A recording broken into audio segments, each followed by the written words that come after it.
Welcome to Assist Amplified, the podcast from the Assist Network, hosted by co-founder Ann Stonehouse and Goodwill Ambassador Sharon Sinclair-Williams. Our mission is to amplify the voices of women across the Tees Valley while educating, inspiring and entertaining you along the way. Each episode brings you real conversations with the incredible people who make up our network. So, let's dive in. We are thrilled to welcome to the Assist Amplified podcast chair, Ann Stonehouse, chair and co-founder of Assist Women's Network, a business owner locally for over 25 years, a Northern Power woman and owner of a Queen's Lifetime Achievement Award. And I've got to say that I have been dying for this episode to come round. But before we get going, Ann, just tell us a little bit about yourself and what your day-to-day role is like in the Assist Women's Network. So I'll say again, we don't sleep. I don't sleep.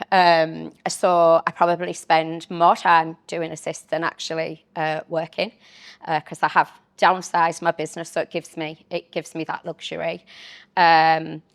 We have that many projects that I can't wait to tell you about. Tons and tons of volunteers that give their time and goodwill. So it's keeping all them projects and people progressing. Always spinning lots of plates. I was just going to say, I always feel as if you're spinning lots of plates. Always. Some of them wobble now and again, and I have to sort of say, it's wobbling. Mm. You have to just bear with me. I need to sleep a little bit tonight. Yeah, get some sleep in. Yeah. Because I know that you don't sleep. Because often when we're on the WhatsApp, she's going, I've had no sleep. I went to bed at 4 a.m. or whatever. Because you're trying to fit everything in. We said at the top of the introduction there that you are a Queen's Lifetime. You've got a Queen's Lifetime Achievement Award. And I believe that you did actually meet our late Queen. Can you tell us a little bit what that was like on the day? I did. What an experience and an absolute privilege to do that. I got it through the voluntary work that I do. I was nominated for the voluntary work that I do in schools and the women's networking. It's Queen's Award for Enterprise Promotion. And we went to Buckingham Palace. Deb McGargle, my dear friend, nominated me for that. So the two of us went to Buckingham Palace, spent a day there, met the Queen and Prince Philip as well. So yeah, absolute privilege. I bet there's so many of us, though, both in the room here today and in the wider network, that actually don't know that about you. Yeah. Because you really do. I do keep it quiet. Keep this quiet, don't you? I think we need a picture. Did you have a hat? I did have. Did I wear a hat? No, I didn't wear a hat. I wore my Prad shoes. Oh well, I think we should have a picture on the website for sure about that. So yeah, there's I've got quite a few pictures on the wall with underneath my. But none that are visible to anybody else. No, just for you and your family. It's on my LinkedIn post list that I never ever get to. We'll all be flocking to LinkedIn later. So Assist has been going now for like almost. Well, over 16 years, hasn't it? Yeah. Tell us a little, and you co-created it, we know that, but tell us a little bit about how it actually came about. So we launched it in 2009. Myself and two other ladies, Jackie Cliff and Judith Middleton, just simply answered an email from a small women's network that was going about at the time to say they were actually going to close that. It was HSBC bank related, and they had a little pot of money and said, we're going to close it, does anybody want to take it over?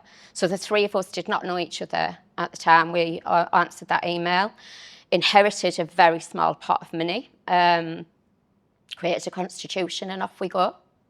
But you've basically stayed at the helm of it, you know, that foundation for all of those years. Yeah. And absolutely. Seen so many people, I guess, come and go. Yeah. We've had lots of committees, and everybody through the lifetime has impacted it, changed it. Our committee now, we've got quite a few younger people on the committee, so the dynamics of it is we're quite techie. we're quite dynamic. So yeah, upon reflection, all of them 16 years, the the people that have impacted it, and we've sort of turned corners and very much done a road like that. I mean, I've actually been involved, although I'm the Goodwill Ambassador for this year, I've actually been involved in it. You know, we met years ago, didn't we? And I couldn't give any time to it at that time, but I came on board about 3 years ago. Yeah. And I've seen even in that time how much it's really rapidly evolved over the last couple of years. Yeah, yeah, absolutely. And there is so much going on, and I don't think people realise, you know, even if they've only got a little bit of time or expertise to volunteer, I don't think people realise how much of an impact it does make, do they? Yeah, yeah. I mean, we've got lots of volunteers, and everybody sort of, or most people, give little, which means that the machine can keep running, because it's not, we've all got busy lives, we've all got full-time jobs, families, businesses to run. So if everybody just takes that little piece of the machine, then the wheels can keep running on the different projects. I mean, I'm forever flabbergasted that it is run by a team of volunteers, because the way that machine does run is, you know, when you're seeing it behind the scenes as well, you see it, you know, public facing, but when you're actually seeing it behind the scenes as well, it's phenomenal. We're not perfect for sure. No, but I mean, nothing is it? No, is it? absolutely. Yeah. But obviously it started life as a networking organisation. It's, as we said, it's evolved into so much more now with all the different projects and campaigns that are running. How has the networking actually evolved? Has that changed over the years? Yeah, very much.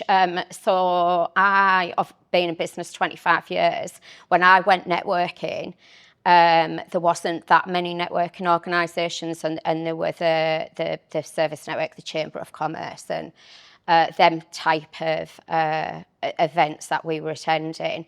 I never left the house in a suit, ever. I'm embarrassed to say, I used to have a briefcase as well. So obviously as an accountant, I had to go out and network with this professional persona. And I was always at least a handful of women in a sea of men in suits, which could have been easily 60 men in the room. So I was one of few women at that time. Women network differently, very differently, and we're not in suits now, and times have changed. So I think women relationship build, and I was very aware of that when I sort of started finding the women's networking back then. And then obviously I did a bit of Women into the Network and got involved in that. So I was part of different women's organisations and managed to take pieces of each of them and learn from other people as well as we've gone down the line. I mean, I love now that we can be more ourselves than we've ever been, can't we, as far as networking is concerned? Yeah, absolutely. So the networking that we do our business networking, just networking. So we do them, we're Tees Valley based, so we go across the 5 towns with everything. So we do the what used to be the business card pushing. It's not formal, but it is structured. Then we do walk and talks, which means Saturday morning we go to little hidden gems across the region. And we are wrapped up. You know, we go to Hartlepool every January, so we're all wrapped up with wellies, and so there's no need for high heels and lipstick or things like that. So it's a very different type of networking. Unless, of course, you do wear them when you're going out on a ramble. I love it. Yeah, dogs come, but sometimes people don't like networking like this face to face. So that type of networking suits lots of people because it's not face to face. You're sort of walking along, and so that's how you've developed the network. It's so that it really has a much broader reach for, you know, however people really want to get involved. Yeah, we do the afterworks on an evening because that suits people that can't make the daytime ones. And then we do our inspiring events, which are the panel events, and then our campaigns and projects, which are also not always panels, but mostly. One of the things that I love as well, because I'm one of the co-hosts as well for the Stockton Network, and I love that there's a buddy system as well. So for anybody who doesn't, you know, is a bit maybe is just starting out networking, or Yeah. doesn't feel comfortable in a room with lots of people. There's a buddy system, isn't there? Tell us a little bit about that. Yeah. So that's Assist Friends. Basically, if we're very aware that it's really difficult to walk into a room when you don't know anybody. We like to think we're welcoming and we're friendly. Well, we're told we are. So yeah, we're definitely we friendly. definitely are. We are. So people can get in touch with us before. We'll have somebody there, an assist friend waiting for you. You'll know the name of that person and they can stand next to you throughout the... And it's right as well that we've seen lots more younger girls and women coming through, haven't we, over recent times? I've definitely been aware of that, and it's so wonderful to see them. Often other women will bring them along for them to try it out, won't they? We've seen a lot of that happen. Yeah, absolutely. It's a safe space. There's a lot of organisations that bring their younger colleagues for the first networking experience with us, because it is a safe, comfortable space. And we have men come as well. We're not and never have been a women's only space. So yeah. So there's no excuse really to not be involved in it, is there? I'm a Goodwill ambassador for this year. I believe I'm the 6th Goodwill ambassador. We're planting a tree for you very soon. More about that later. Tell me how that came about then, the Goodwill ambassadors. How did that get started? So for years, we've been told to Assist should be running a women's award event. And I did that lots of years ago. I know how complex that is, how much work goes into it, and we just don't have the capacity to do that. So it started off, the Goodwill Ambassador started off with, as an award, our way to celebrate a particular person who's being nominated by the network. And then it goes to judges, and then they get the opportunity to plant a tree. We put them in Teesside Archives. And then we celebrate that person throughout the year, spotlight them like we do here. I mean, that's the part that I feel really humbled about, that to think that you're going to have a tree planted in Stewart's Park, as a way of saying thank you, and then that you're going to be listed in Teesside Archives. Yeah. I mean, that's mind-blowing. I keep saying to my kids, when there's in 100 years' time a version of who do you think you are? And they're going, oh, great, Granny's listed in the Teesside Archives, in Teesside. And there's trees at that person. Yeah, anybody and that can tree visit. will be flourishing, hopefully, still then. It's just such a wonderful way to say thank you to people. And give recognition. I think it is, isn't it? It's giving recognition. Yeah, it's wonderful. The but it does really feel humbling, and I think it's something that women don't really embrace enough. So that leads us to the work that the Goodwill Ambassadors do, and leads us more to the legacy projects as well. And as I've said earlier, this podcast is my legacy project. We've got Widening Horizons, Women of Experience, mentoring. We've got mentoring, we've got a seat at the table, we've got so many different things. We probably wouldn't have enough time to talk about them all today, but tell me a little bit about each of those. So the mentoring come about from the first two Goodwill ambassadors, Yasmin and Bianca. It was something that we've always known we've needed to do. Because of the Goodwill ambassadors have always stepped into their position and said, what can I do? What can I do in the next 12 months from International Women's Day to the next International Women's Day? And it's finding what skill sets they have or where their passions lie. That's what we sort of evolved the Goodwill Ambassador to, into more of a role. So the mentoring come at the beginning, and then Lindsay was our third Goodwill Ambassador, and Lindsay's from Hartlepool. And she really wanted the Assist to be in Hartlepool and lay some firm foundations, and women of Hartlepool experience and be part of Assist. So we spent that 12 months really embedding Hartlepool, Assist into Hartlepool. Then Helena. So we said to Helena, what would you like to focus on? and she was very much about inspiring the next generation, having them know that women are in leadership roles. And it's about empowerment and inspiration. So Widening Horizons was born that year. Julie Burniston, number 5, Goodwill Ambassador, and Julie's passion, she wanted to campaign and tackle ageism, which is very much your thing as well, Sharon.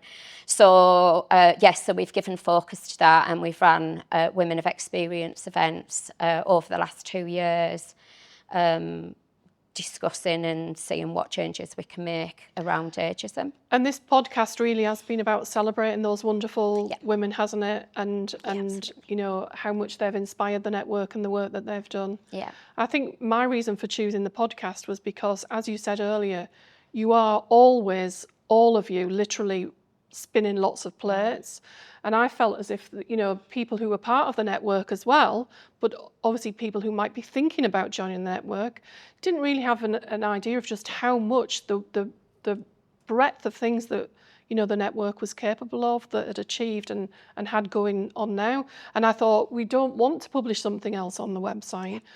Things get missed on social media with the algorithms, so let's do a podcast where people, you know, can actually listen while they're taking the kids to school, or they're out having a run, or they're sat doing something at the desk when they're not meant to be. Do you know what I mean? Listening to a podcast, that happens. But yeah, that's why we thought, weren't we? It was a way to give everybody, share the story a little bit more. This episode is sponsored by the dynamic female founders of SAS Media, a PR and journalism company led by directors Sarah Walker and Sarah Dale. Based in Teesside with an office in Thornaby, they bring together professional PR expertise with years of experience as qualified journalists. Whether you want to get noticed or need support, maybe managing unexpected publicity, SAS Media can help you. Find them at sasmedialimited.co.uk. So I know we're going to touch on, I said earlier, a seat at the table. That's not actually a Goodwill Ambassadors sort of legacy project, is it? But it's a big part of the network at the minute. At the moment. We've spoken about male allies earlier as well. So just tell us briefly about what that's about. So a seat at the table, we ran a campaign 2015, so it was pre-Brexit time. And that's when we started deciding to be a little bit more of an activist network. So we thought we could start collecting them voices and channel them to try and make a difference and impact our corner of the world. So we ran a very small project for 18 months called Our Voice. It was political. It was very much about getting women to vote at that time. We didn't have the aim to get women into politics, although we did succeed. And that then sort of went on the shelf, but I couldn't let that go because it was there was more to do around that area. So I didn't want to call it Our Voice because we can have a voice, but we can't make people listen to us. So I think I was constantly talking to Bianca about this for a long time, saying it can't be called Our Voice. Should we call it Be Heard? But then I thought, well, we can't make people listen to us. So, so it was it's literally been on the shelf for well over 5 years. And then I kept saying it's about a seat at the table. It's about the seat at the table, but I didn't like that name. It was too long. But then as we kept talking about it just made sense. It's funny, isn't it, how things fit eventually? It's like now almost you couldn't imagine it being called anything else, could you? Oh, absolutely not. So then I got a LinkedIn message from the very professional Lisa Gosney and said, I'd like to volunteer. I said, we've got two really easy projects. The one that's on the shelf, but it's really meaty. Let's have a call and I'll sort of tell. Anyway, she wanted to run with that. So meaty it is, and we're only scratching the surface. I was just going to say, what we would like to do. The surface. Yeah, so it's 18 months. We finish next spring, and basically we are wanting to get women a seat at the table in the Tees Valley. make a difference. And Lisa is interviewed on one of the episodes, so Yes, everybody will be able to that. find out much more about a seat at the table then. And we're very much, as you mentioned, male allies. We're very aware that we need to have our male allies in this conversation to accelerate that, what we are really wanting to do. Yeah, brilliant. And I'd just like to add how tenacious you are. Once you have that idea, and it may go on the back burner for a while, but it keeps coming back, doesn't it, to the forefront? Yeah. And we've said, haven't we, that volunteers and collaborators are just such a vital component of Women's Assist Network. And it is really a unique organisation, the whole ecosystem of how it works and the machine, basically, that it is. But why, anybody who's not involved already, why would you suggest that they should be involved? So when people ask to volunteer, for volunteering to work, yes, people like to give back, do their bit, people sort of say, but for that individual to enjoy doing it and want to keep doing it, there has to be a purpose for them as well. So if I was going to categorise the types of volunteer, one would be, okay, I'm at the point of life where I just want to give back and I don't need to take anything from that. That's sort of one type of volunteer. But then we've got the younger generation or returners to work, and they're sort of in a little bit of a position where they can't get back on the jobs ladder, or young people want to gain experience. So they take a lot from that because they're actually building their experience up. And then there's other volunteers that the role that you do, Sharon, is you do more or less front of house for us. So there's people that want to build the confidence, being at the front of the room, and sort of develop them sort of skills as well. There are so many ways to be involved, and it's like, although you're giving a small amount of time and some of your expertise to the organisation, you get so much back, don't you? Yeah. I mean, not only meeting the other wonderful women who are involved and, you know, new women coming through. I mean, there's so many businesses and so many wonderful ideas floating around the Tees Valley that you often just don't get to hear about. Yeah, absolutely. And it's part of like trying to bring that to the forefront, isn't it? Yeah. And then we've got people that have corporate volunteer hours as well. Yeah. So they've actually got really good skill sets that I'm really good at seeking out and sort of find out, have you got any corporate hours there? Can you actually, so they actually get paid for volunteering as well while they're giving a little bit to the network. So just be aware, if you see Anne eyeing you up across a crowded room, she's got an idea basically. She's gonna reel you in. If there's not an idea, you go on a committee list that we're like, right, just let us think about that. There's always a list and there's always a shelf, isn't there? What do you see the future of Assist looking like? I can imagine we've got a long-term vision, without a doubt. We need to be more strategic, which we hopefully are about to be in the next 6 months. And we know we're definitely going to plant a hell of a lot more trees. Their sister ward is a woodland. The Middlesbrough Council have offered us space in the park, Stewart's Park, and it will be. So we need to make a woodland. We need lots of trees. So so there's definitely a longer term vision with that, and to digitalise women like yourself, put them in the network, like get them be more of a let the globe know about what we are doing and the amazing women that we've got, and then continue inspiring the next generation, continuing the mentoring.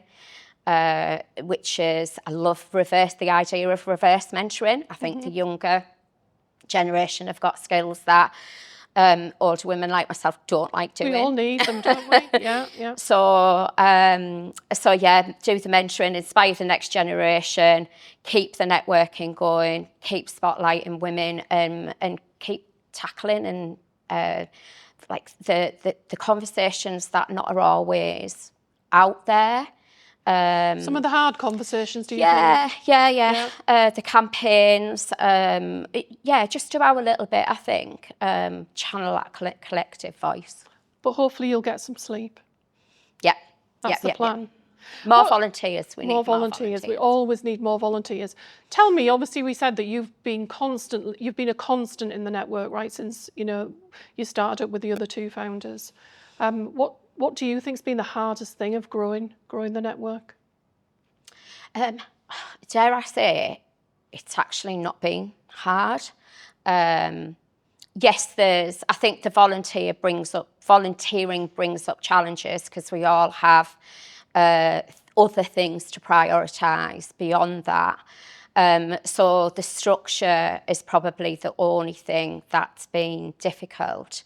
But it's been a brilliant ride. I feel privileged. The women that I've met, I feel emotional.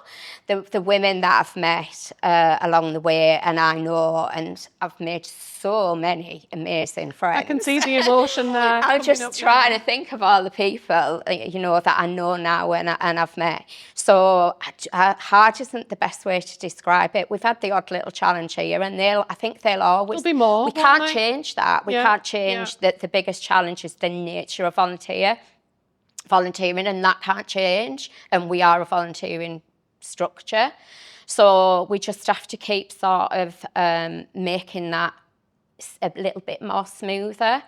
But other than that, hard's not the best description. You wouldn't change it for the world. No, I've loved it. Yeah. And it's lovely seeing the emotional side of you there coming through. Often we don't see that, do we? Well, no. Keep that boxed up. Obviously, we said again, it started life as a networking organisation, and it's gone on to be so much more than that. But as a serial networker yourself, what's your top tip for anybody who's maybe just starting out in networking? Katie, we needed you for that, didn't we? My top tip. So I haven't, dare I say, I haven't even got that under my belt, knowing that question was coming. Because I did a video about 2 months ago, and we can't remember what I said. You can't remember? It was that good a top tip. It was a perfect top tip when I worked in, because I put a lot of thought in it. But now I'm like, I messaged Katie about a week ago and said, Katie, what was my top tip? I can't remember. So top tip, I think it is know what you're going in for. Do it with a purpose. Find a friend, but have the courage to walk up to a group of people and just smile, because especially in our network, nobody likes to see other people feel awkward. So people would just welcome you in there. So I think sort of bringing, like, have the courage. I think basically to be yourself. Be yourself and have the courage to go in. I can remember going to my very first networking all them years ago. It was at the football club, and I can remember walking up them stairs and my stomach churning. And I think that's why I wanted to do something like this. I can remember walking into a room with 100 women there, thinking, oh my God, I know nobody at all. And I really know what that intense feeling feels like. So, yeah, I think find your nice networks. We've all felt that at some point or other, and there's nothing better than walking into a warm, welcoming room of people, and especially women. Women just seem to have the knack of embracing others, don't they? Yeah. Find your friends. Find your friends, absolutely. Oh, this is the interesting question. So at the end of every episode, those in the room who have been interviewed on our podcast so far will know this. We've decided to ask this question because we find as women that we don't like shouting out about ourselves, and we don't actually like amplifying our own voices. So we decided we would ask this question, didn't we, of every guest, and you're no different. You're not escaping it. Anne, are you ready? I'm ready. Do you feel comfortable talking about yourself and bragging about your achievements? And when we've interviewed everybody's actually physically cringed when we've asked that, haven't we? And like a sharp intake of breath, like, and everybody knows that this is me out of my comfort zone. I'm very much back of the room, very much the organiser and the orchestrator, very much the time watcher. So yeah, this is me really pushing myself out of my comfort zone. So in answer to your question, no, I don't find it comfortable. Definitely don't like bragging and hate that word in itself. I think it's a generational thing from when we were at school. I think it's not too bad now because the younger generation have been brought up with cameras and very comfortable with videoing, but me and my age group have not necessarily embraced that. What I will say is when I won the Northern Power Woman Award, I decided that I would do something with that and stop hiding at the back of the room,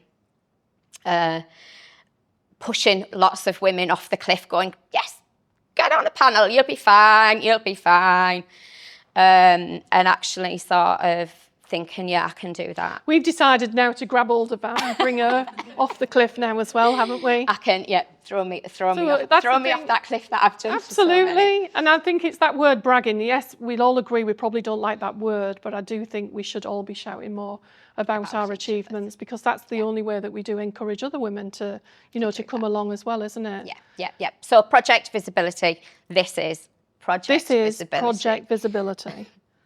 Oh, Anne, it's been so wonderful to have you in the Assist Amplified podcast chair. As I said at the beginning, when we first started doing the interviews from all the fabulous women that we've spoken to over the summer, I was like, I cannot wait for that day when I'm interviewing Anne. I mean, literally, we could do 8 episodes on everything that you've been doing. So I'd like to thank you for letting me have a chat with you and sharing a little bit more about all the insights and all the hard work that you've done. And you really are a trailblazer. Thank you. Thank you. Thank you. Today's episode was proudly sponsored by SAS Media. If you're looking to raise your profile or manage publicity that maybe you didn't ask for, please visit sasmedialimited.co.uk for all of their latest information. Thank you so much for listening to Assist Amplified, the legacy project of our Goodwill Ambassador, Sharon Sinclair-Williams. If you enjoyed today's conversation, don't forget to subscribe, share, and join in the discussion, because when we amplify one voice, we amplify them all, and change really happens.